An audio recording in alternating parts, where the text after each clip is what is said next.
Hello, everybody. This is the Cincinnati Herald Podcast. I'm your host, John Alexander Reese, digital editor of the Cincinnati Herald. And if you didn't know, the Cincinnati Herald has been around since 1955 and is the largest African American newspaper in the greater Cincinnati area.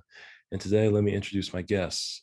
We have co-host and media consultant for the Cincinnati Herald, Andria Carter. How you doing today, Andrea? Fine, John. How are you today? I'm doing just fine. And then we also have with us circulation director for the Herald, Wade Lacey Sr. How you doing today, Wade? Doing good, John. It's good to be here. Glad that you're here. And then we also have Herald intern Suhana Sinha with us. How you doing today, Suhana? I'm doing fantastic, John. Thank you so much for having me. Glad you're here. So let's head into some of the top news topics of the week. Minette Cooper, who was a former Cincinnati vice mayor and longtime city council member, passed away peacefully August 9th, 2021, at the age of 73. Ms. Cooper, a Democrat, was first elected to council in 1995 on her first run for city council. She served until 2003, holding positions as vice mayor, finance chair, health and human services committee's chair, and economic development committee chair. She was instrumental in helping the city heal and move forward after the civil unrest in 2001. Andrea, your thoughts on the passing of Minette Cooper? I was saddened to hear when I learned of Minette's death. I had the honor of covering her back when I was working as a journalist at Cincinnati Herald, and it was amazing to watch her stand up, speak out. She spoke her mind. She was feisty. She and Dwight Tillery and several other people on council at the time worked as a unit when especially came to the Black community, and especially when the civil unrest occurred and and working on the collaborative. It was interesting to watch them help to heal the community, pull it together. And she will always be known for that. Even when she developed MS, it never stopped her. In fact, she said it helped to power her and keep her going because she didn't see it as a hindrance, but as a help, because it was something that sometimes made her weak, but didn't stop her from doing what she needed to do for the best of Cincinnati. Wade, your thoughts on the passing of Minette Cooper? Well, I too was saddened to hear that she had passed. She was different from most politicians, as that no matter what the issues were and what fight she was involved in, she was well liked by everyone. She had previously ran for the Cincinnati School Board as well, and she graduated from Howard University, a special education program, got a master's from Xavier. She has served on the Cincinnati Board of Health, the Southwest Ohio Regional Transit Authority Board, and of course, she was a member of the Lynx. Like I said, she was well liked by everybody. Her time on the city council, she did a lot, fought for a lot. She had been sick for a while now, but I was still surprised to hear that she had passed away, and my heart goes out to her family. Suhana, any thoughts on this story? John, knowing such capable woman was serving part of Cincinnati committee, I feel like she would be a little disappointed to know that she passed away in the midst of a pandemic. I know that if she was alive, she would have wished to see this pandemic pass away completely. As long as she was alive, she served the city as best of her abilities. And now that she passed away, I wish her and her family my deepest condolences. And I hope now she rests in peace, knowing that she has served the community really well and done a great job at it. Um, Cincinnati is so much full of history and so rich with so many incidents. It's just great that one more person is added to its Hall of Fame. And moving on, New York Governor Andrew Cuomo announced Tuesday that he is resigning from his position in light of sexual harassment allegations made against him. Cuomo made the announcement at a press briefing in which he apologized for his actions and said, "I accept full responsibility." Cuomo said wasting energy on distractions is the last thing that state government should be doing, and he doesn't want to be the cause of that.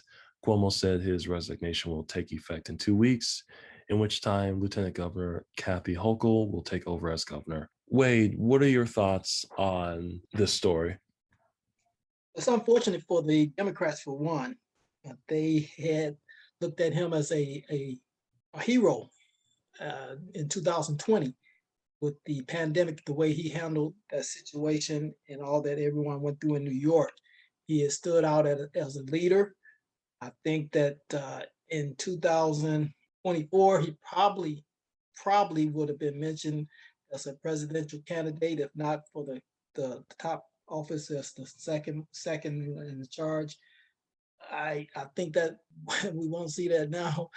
But I think that was EOP's main thing, was to get him out of there in that position of leadership, because he looked very strong a year ago. You would really see some good things coming forward for him. So that's unfortunate for the Democrats in that respect. On the issue of the sexual harassments and all that, it's something we see over and over again. He denied intentionally doing anything, and he said that he hoped that anyone didn't misunderstand anything he did. He's a little sidestepping it, but he's not totally taking the blame, saying that he did anything. It should be interesting to see, now that he resigns, if they will continue to go forward trying to win any type of cases against him. It's interesting that they could take him down so quickly, but Trump, who had actual allegations of rape, and several more women with charges against him, different things said on tape and all types of stuff.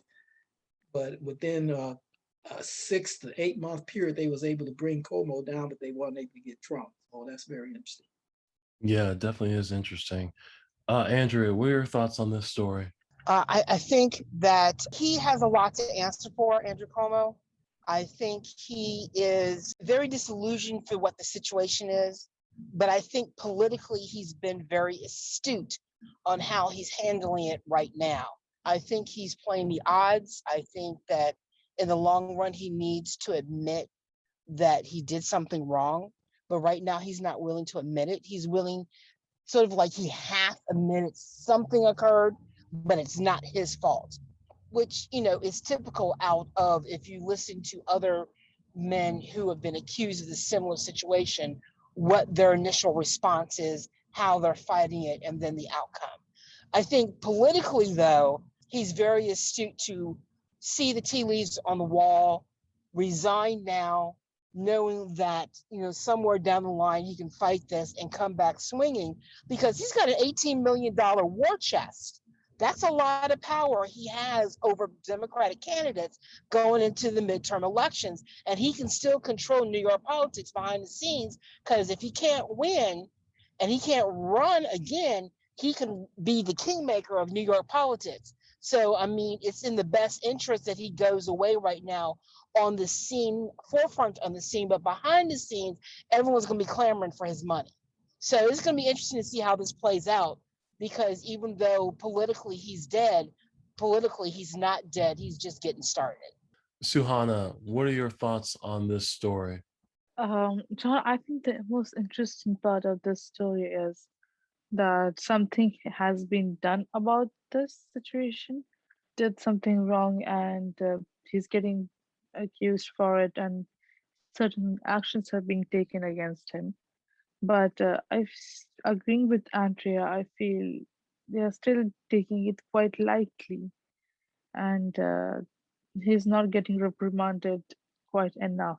I don't know much about how this is going to proceed ahead, and what this mean for New York's political future or his political career.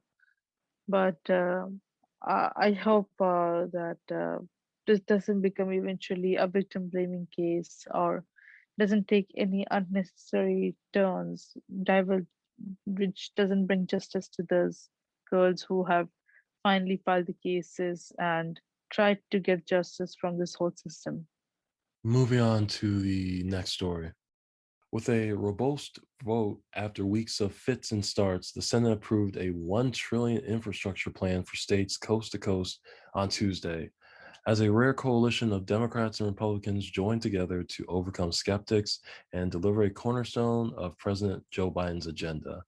The overwhelming tally provided fresh momentum for the first phase of Biden's Build Back Better priorities, now heading to the House. A sizable number of lawmakers showed they were willing to set aside partisan pressures, at least for a moment, eager to send billions to their states for rebuilding roads, broadband internet, water pipes, and the public works systems that underpin much of American life.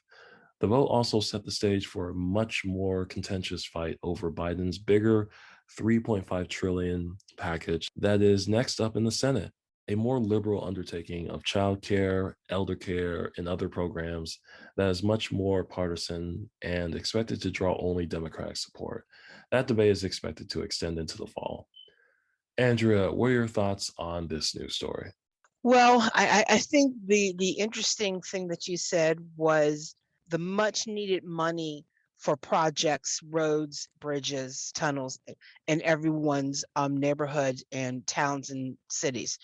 I think the Republicans saw the writing on the wall. They needed to bring home some bacon to their areas, especially those who are up for reelection next year.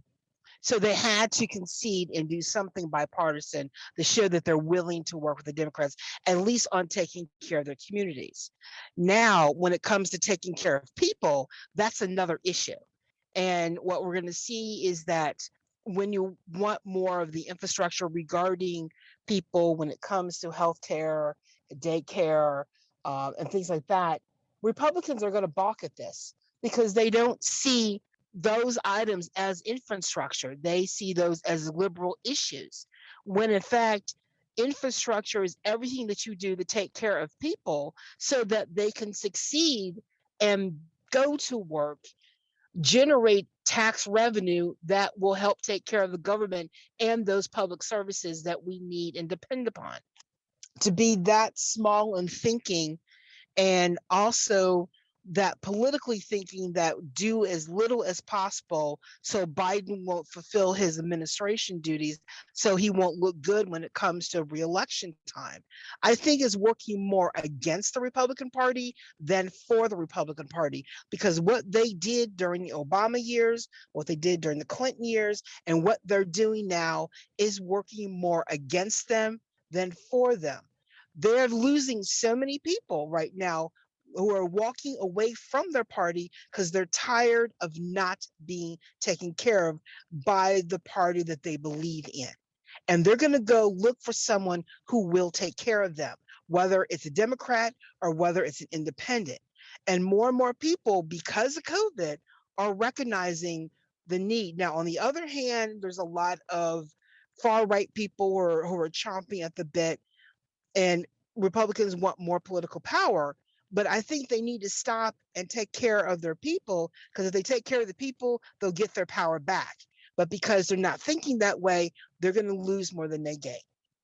Wade, what are your thoughts on this story? I actually think this is a good step forward. I think this is the new trend. The Republicans and Democrats, I think, are anxious to work together to get some things done that hasn't been done for years now.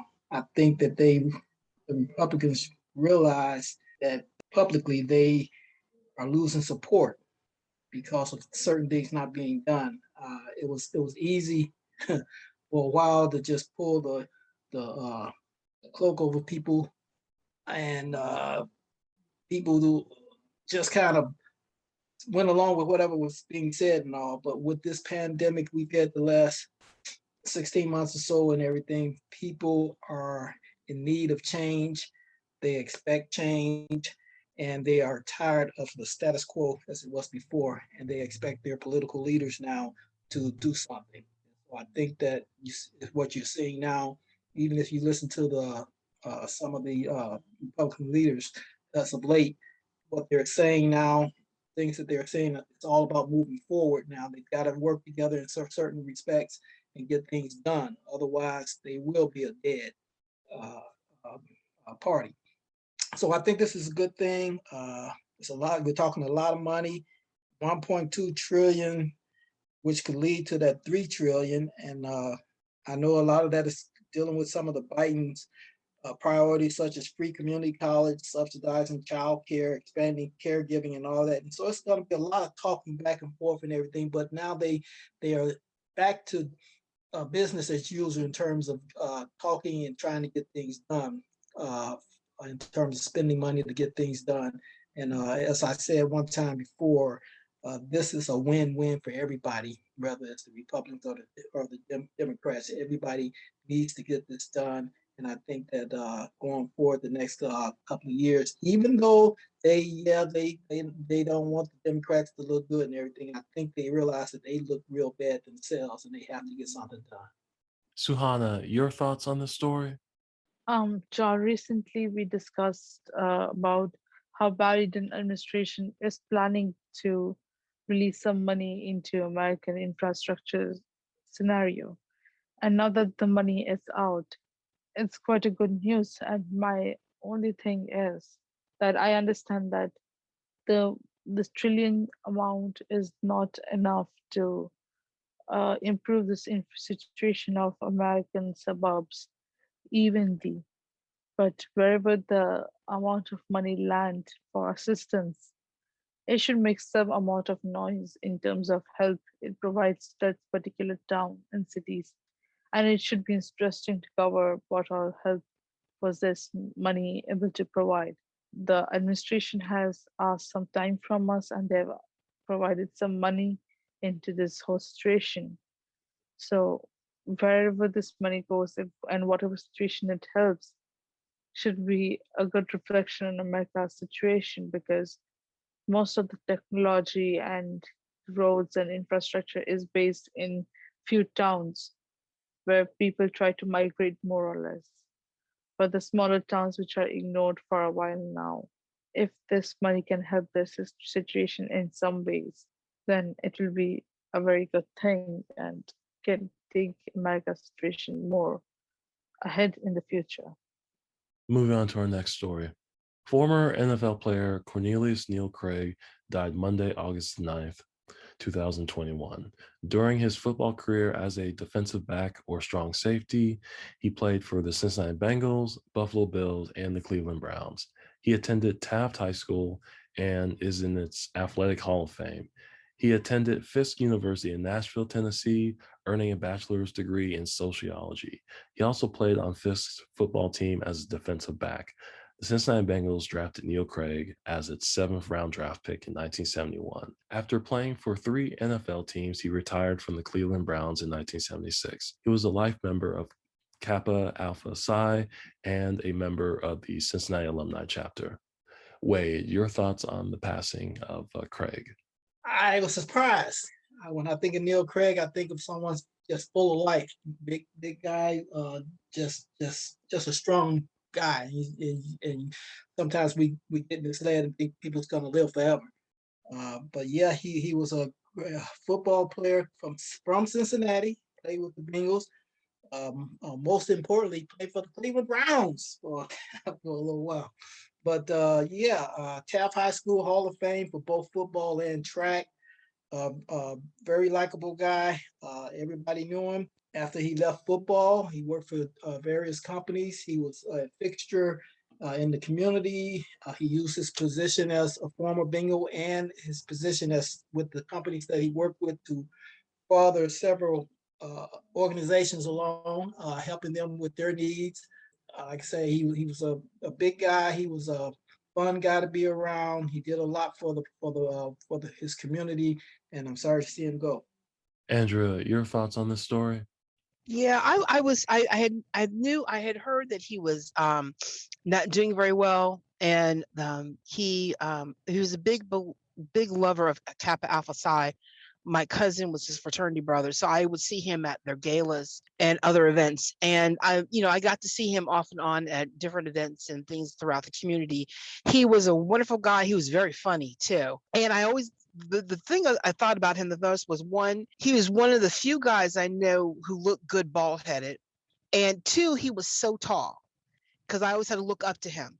But he was a wonderful, caring guy. His longtime companion, Deborah Spradley, they made a lovely couple. And I know that they were just concerned for the community. They always did things together. And just to hear that he had passed was a shock. And I'm just so sorry. I'm always saddened to hear when someone passes, but especially a Bengals player, because, he actually worked for a winning team at the time. So, it was sorry to hear him pass that way, but, I feel for the family, and I will always remember him as a good guy for Cincinnati. Suhana, your thoughts on the story? John, I didn't know about Craig much, but reading about his story and hearing people talk about what kind of person he was, I know as a matter of fact that he was a very accomplished player and deeply loved by people who surrounded him. And as he has passed away, my deepest condolences lie with people who miss him now that he's gone.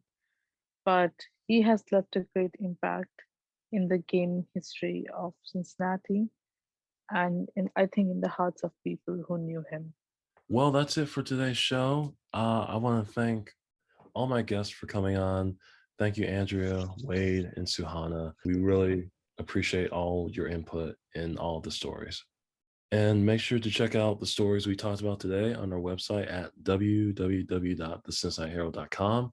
You can also check out our print edition, which is sold at your local Kroger, UDF, Walgreens, Joseph Beth Booksellers, and at select service stations. Make sure to subscribe to our podcast on your favorite podcast app. We are on Apple, Spotify, Stitcher Radio, iHeartRadio, Amazon Music, Audible, and TuneIn Radio. Just search for the Cincinnati Herald Podcast. Follow us at the Cincinnati Herald on Facebook. Follow us at Cincy Herald on Twitter and Instagram, and follow us on YouTube. Just search for the Herald TV.